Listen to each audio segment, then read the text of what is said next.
u današnjem videu pokazat ću vam kako da pripremite jednu jednostavnu, zdravu obrok salatu bez kuvanja. Kao što je slučaj sa većinom obrok salata, koristim zelenu salatu. Dodajem i rukolu. Ukoliko ne volite rukolu ili bilo koji od sastojaka, vi samo preskočite to. Zatim ću ovaj paradajz narezati na kockice. Dodat ću i malo mladog sira narezanog na kockice. Sada dodajem crne masline. Ukoliko više volite zelene, možete staviti zelene. Ili ukoliko ih ne volite, samo izbacite sastojak. To je ono što najviše volim kod salata.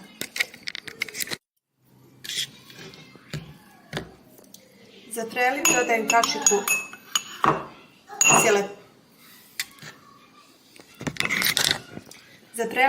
punu kašiku kisjele pavlake, malo sirćeta, malo soli.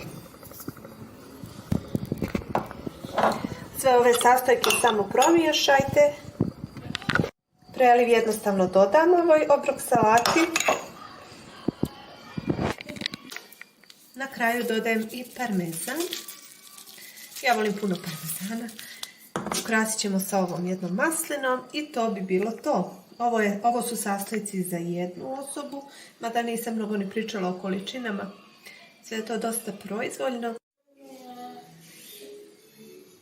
Na kraju moja salata izgleda ovako.